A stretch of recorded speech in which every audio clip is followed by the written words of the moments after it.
Hi friends, പവിത്ര സീരിയലിന്റെ പുതിയ എപ്പിസോഡിലെ ചന്ദ്രശേഖരൻ ശ്രീകാന്തിനോട് ദേഷ്യപ്പെടണേ.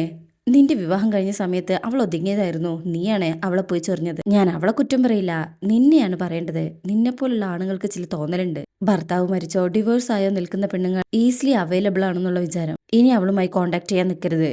അപ്പൊ ശ്രീകാന്ത് കൈ പിടിച്ചിട്ട് പറയും, ഇല്ല ഉറപ്പായിട്ടില്ല. പിന്നെ ആ ഫോട്ടോയുടെ കാര്യം ആ പെൺകുട്ടിയോട് ഞാൻ പറഞ്ഞു, അതെങ്ങനെ ലീക്കായാൽ അവൾക്കും പ്രശ്നം തന്നെയാ. ശ്രീകാന്ത് പറയും, വിക്രം അത് ചെയ്യുവച്ച. ചന്ദ്രശേഖരൻ പറയും, നിന്റെ അത്രയ്ക്ക് നാരയില്ലാത്തതുകൊണ്ട് അവൻ അത് ചെയ്യില്ലെന്ന് വിചാരിക്കാം. അഥവാ അവൻ അങ്ങനെ ചെയ്താൽ ആ കുട്ടി നിന്നെ അറിയില്ലെന്ന് പറഞ്ഞോളും. നിന്നെ അപമാനിക്കാൻ സോഷ്യൽ മീഡിയയിൽ നിന്ന് ഏതോ ഒരു പെൺകുട്ടിയുടെ ഫോട്ടോ ഡൗൺലോഡ് ചെയ്തപ്പോൾ അത് അവളുടേതായി പോയി എന്നും മറ്റോ ഒരു പരാതി കൊടുത്തോളും പോലീസിന്. ഇനി മേലിൽ. അപ്പൊ ശ്രീകാന്ത് പറയും, ഇല്ല ഇനി ഒരിക്കലും ഇല്ല. അപ്പൊ ചന്ദ്രശേഖരൻ പറയും, ബാക്കി പറയാനുള്ളത് നിന്റെ അച്ഛനോടും അമ്മയോടും പറയാം. ശ്രീകാന്ത് പറയും, പ്രശ്നം ഉണ്ടാക്കില്ലേ അച്ഛാ. അപ്പൊ ചന്ദ്രശേഖരൻ പറയും, ഈ കാര്യല്ലടാ, വാടാ എന്ന് പറഞ്ഞ് അകത്തേക്ക് പോവാണ്. അപ്പോഴേക്കും ശങ്കരൻ മുകളിൽ നിന്ന് ഇറങ്ങി വരും. ഇവരെ കാണുമ്പോ പറയും, ഏറെ നേരമായല്ലോ പുറത്തുനിന്ന് സംസാരിക്കുന്നു. ഇപ്പൊ വന്നേ ഉള്ളൂ. അവ ശ്രീകാന്ത് പറയും, വർഷയെ കൂട്ടിക്കൊണ്ടുപോകുന്ന കാര്യം പറയായിരുന്നു. ശങ്കരൻ ചോദിക്കും, അതിനാണോ ചന്ദ്രശേഖരൻ നിന്റെ ഷർട്ടിന്റെ കൊളറിൽ കയറി പിടിച്ചത്? ശ്രീകാന്ത് പേടിക്കും. ചന്ദ്രശേഖരൻ പറയും, അയ്യോ ഞാനങ്ങനെ പിടിച്ചതൊന്നല്ല. ഫാക്ടറിയിൽ രണ്ടുപേര് തമ്മിൽ വഴക്കുണ്ടായപ്പോ അതൊന്ന് ആക്ട് ചെയ്ത് കാണിച്ചു കൊടുത്താ. ശ്രീകാന്ത് പറയും, അതെ അച്ഛൻ അങ്ങനെയാ എപ്പോഴും ആക്ട് ചെയ്താ പറയാ. അപ്പൊ ശങ്കരൻ ചോദിക്കും, നിനക്കാണെങ്കിൽ ആ പണി ഒട്ടും അറിയത്തില്ല അല്ലേ? അപ്പോഴേക്കും പത്മൻ ചായ കൊണ്ടുവന്ന് കൊടുക്കും. ചന്ദ്രശേഖരൻ പറയും, ചായ എടുത്തോ?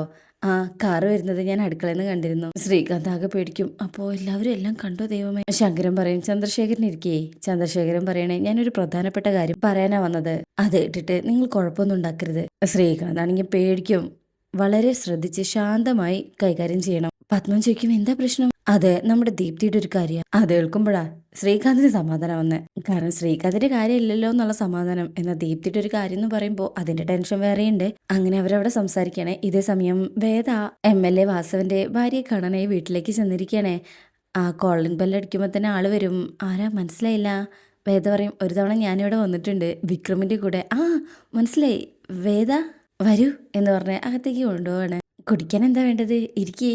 അപ്പൊ വേദ പറയും, എനിക്കൊന്നും വേണ്ട, കുറച്ച് കാര്യം സംസാരിക്കാനുണ്ടായിരുന്നു, അത് പറയണം പോണം, അത്രേ ഉള്ളൂ. കേട്ട് കഴിഞ്ഞാൽ കഴിയുമെങ്കിൽ എന്നെ സഹായിക്കണം, കഴിയുമെങ്കിൽ എന്നല്ല സഹായിച്ച തീരുന്ന് തന്നെ പറയാം. അപ്പൊ അവര് പറയും, എനിക്കൊന്നും മനസ്സിലാവുന്നില്ല, എന്താ ഞാൻ ചെയ്യേണ്ടത് അത് പറയും. വേദ പറയും, നിങ്ങളുടെ ഫാമിലി ആയിട്ട് വിക്രമിനുള്ള ഇഷ്യൂസ് ഒക്കെ അറിയാലോ, പക്ഷെ അതിൽ എനിക്കൊരു പങ്കുമില്ല. മോളിരിക്കേ എന്ന് പറഞ്ഞ് അവിടെ ഇരുത്തി അവർ സംസാരിക്കണേ. വേദ പറയും, വീടിന്റെ ജപ്തി ഒഴിവാക്കാൻ നിങ്ങളോട് മോശമായി പെരുമാറിയപ്പോ മാപ്പ് പറയാൻ ഞാനാ ഇങ്ങോട്ട് കൂട്ടിക്കൊണ്ടുവന്നത്. ആ, അതെനിക്കറിയാലോ, അന്നേ ആ കുട്ടിയോട് ദേഷ്യമില്ലെന്ന് ഞാൻ പറഞ്ഞാണല്ലോ. ഭാര്യയും അമ്മയും പെങ്ങന്മാരെല്ലാം തെരുവിലേക്ക് ഇറങ്ങേണ്ട സാഹചര്യത്തിൽ വിക്രമിന് ചെയ്യാൻ തോന്നിയത് അതായിരുന്നു. അതിനേക്കാളും വലിയ തെറ്റാണ് ഇവിടെയുള്ള ആളുകൾ ചെയ്തതെന്ന് അന്നേ എനിക്ക് മനസ്സിലായത്. അത് ഞാൻ പറഞ്ഞതുമാണല്ലോ. വേദ പറയും, നിങ്ങളുടെ നല്ല മനസ്സിനെ കുറിച്ച് ഞാൻ അന്നേ വിക്രമിനോട് സംസാരിച്ചതാ. പക്ഷെ നിങ്ങളെപ്പോലെ ആവണമെന്നില്ലല്ലോ നിങ്ങളുടെ മക്കൾ.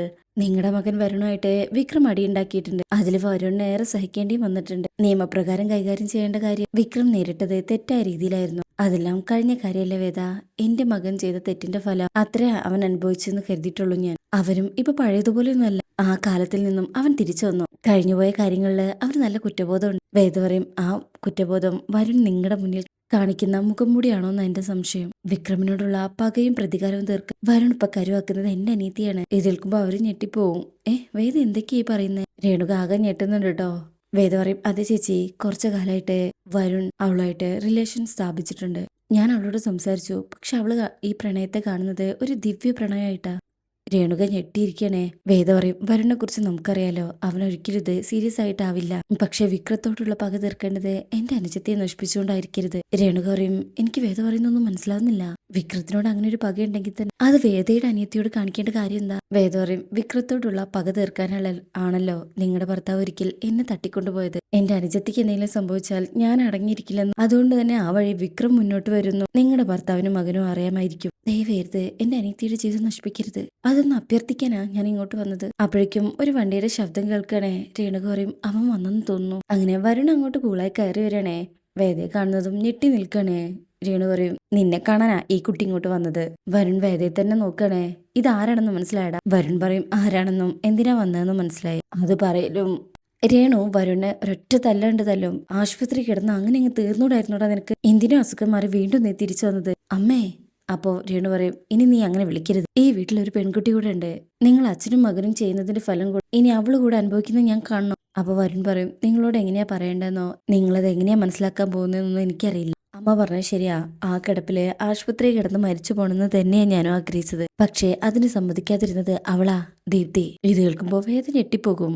നിങ്ങൾ പ്രതീക്ഷിക്കുന്ന എന്താണെന്ന് എനിക്കറിയാം. വിക്രവുമായിട്ടുള്ള പകയില് ഞാൻ അവളെ കരുവാക്കണമെന്നല്ലേ. ആ മാനസികാവസ്ഥയിൽ നിന്ന് ഞാൻ എപ്പോഴേ മാറിപ്പോയിന്നറിയാം. തെറ്റായ വഴികളിലൂടെ കണ്ണും പൂട്ടി ഓടിയിരുന്നു ഞാൻ. അച്ഛന്റെ ജീവിതമായിരുന്നു എന്റെ മാതൃക.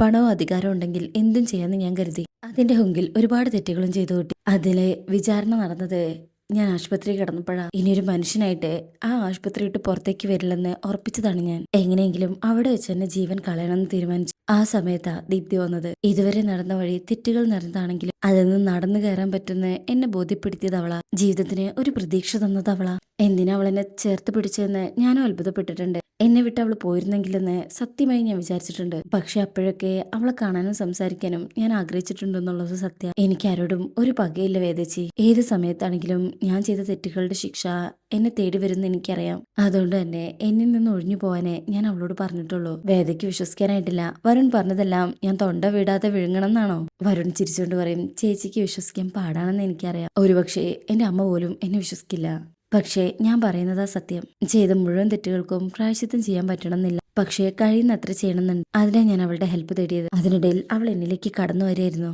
നിങ്ങൾക്ക് വേണമെങ്കിൽ അവളെ എന്നിൽ നിന്ന് അകറ്റി മാറ്റാം, അല്ലെങ്കിൽ അവളെ രക്ഷിക്കാനായി എന്നെ ഇല്ലാതാക്കാം. രണ്ടായാലും സ്വയം അവസാനിപ്പിക്കാനല്ലാതെ എനിക്ക് തിരിച്ചൊന്നും ചെയ്യാനാവില്ല. ഒരു യുദ്ധം നടത്തി ജയിക്കാനുള്ള ശേഷിയൊന്നും എനിക്കിപ്പോ ഇല്ല. അവളോടൊപ്പം ജീവിക്കണമെന്ന് എനിക്ക് ആഗ്രഹമുണ്ട്. കഴിയുമെങ്കിൽ എനിക്കത് സാധിച്ചു തരാം. അല്ലെങ്കിൽ നിങ്ങളുടെ ഇഷ്ടം പോലെ ചെയ്യാം. വേദയും രേണുകയും ഞെട്ടി നിൽക്കുകയാണ്, ഒന്നും പറയാൻ പറ്റാതെ.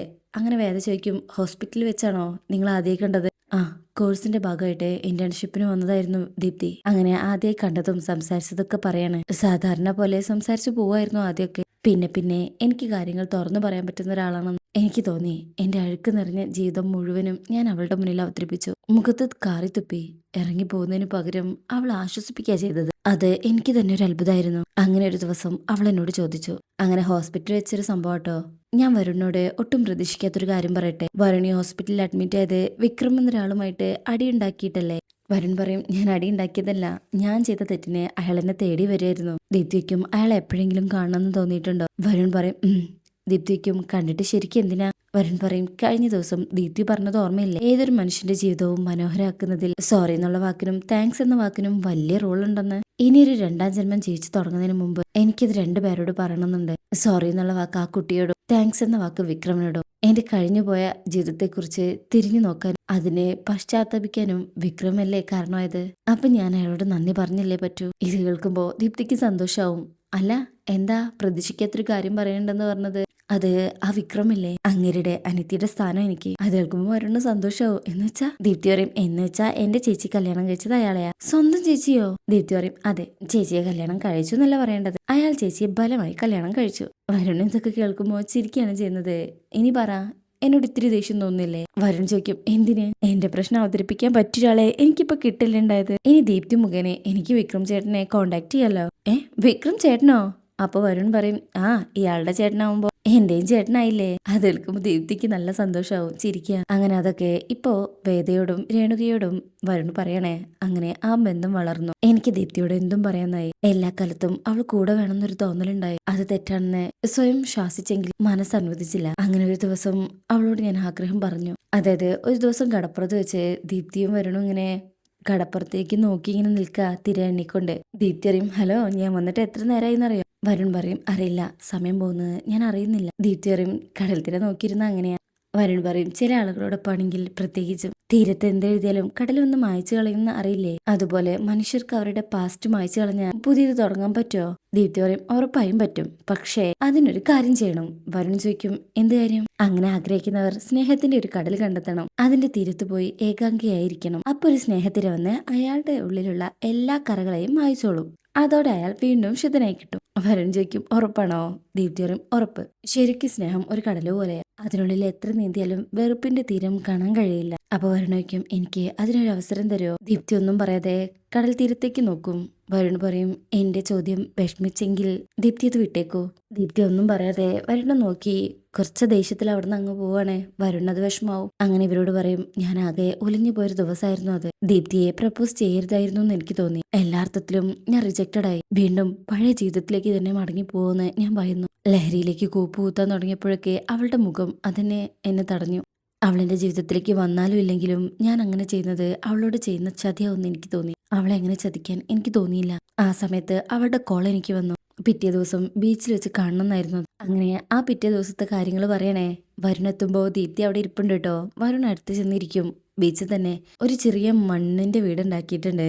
വരുൺ ഇത് കണ്ടോ? വരുന്നതിന് മുമ്പ് ഞാൻ ഉണ്ടാക്കിയതാ. വരുണറിയോ ഇതിന്റെ പാതയും കടലും കൊണ്ടുപോയി. അധികം വൈകാതെ ഇത് മുഴുവൻ അലിഞ്ഞില്ലാതാവും. ജീവിതത്തിലേക്ക് നിന്നെ മടക്കി കൊണ്ടുവരാൻ ശ്രമിച്ച ഒരാളോടുള്ള ആരാധനയോ ബഹുമാനമോ മതിപ്പോ ആണ് ഇന്നലെ നിന്നെ അങ്ങനെ ഒരു പ്രപ്പോസലിന് പ്രേരിപ്പിച്ചതെങ്കിൽ അത് ഇപ്പൊ ഈ നിമിഷം ഈ കടൽ തീരത്ത് ഉപേക്ഷിക്കാം. കാരണം ആ സ്നേഹത്തിന് ഈ കാണുന്ന മൺവീടിന്റെ ആയുസ് ഉണ്ടാവുള്ളൂ. പെട്ടെന്ന് മടുക്കും, ഇട്ടിച്ചു പോകാൻ തോന്നും. അത്തരം ഏകപക്ഷീയമായ തീരുമാനങ്ങളിൽ പങ്കാളി അനുഭവിക്കുന്ന വേദന അതിന്റെ തീവ്രത എത്രത്തോളാണെന്ന് വിട്ടുപോകുന്നവർക്കറിയില്ല. തിരയടിച്ചു വരുന്ന പോലെ ആ ഓർമ്മ മാസങ്ങളോ വർഷങ്ങളോ കഴിഞ്ഞ് തികട്ടി വന്നാലും നീട്ടിച്ചുകൊണ്ടേയിരിക്കും. അങ്ങനെയല്ല, 100% നീ സത്യസന്ധമായിട്ടാണ് ആവശ്യപ്പെട്ടതെങ്കിൽ നിനക്ക് ഈ കൈ പിടിക്കാം. അങ്ങനെ വരുൺ പതിയെ ദീപ്തിയുടെ കൈ പിടിക്കും. 2 കൈകൾ കൊണ്ട് ദീപ്തിയുടെ കൈ മുറുകെ പിടിക്കണേ. അങ്ങനെ അവരുടെ പ്രണയം അവിടെ തുടങ്ങുക.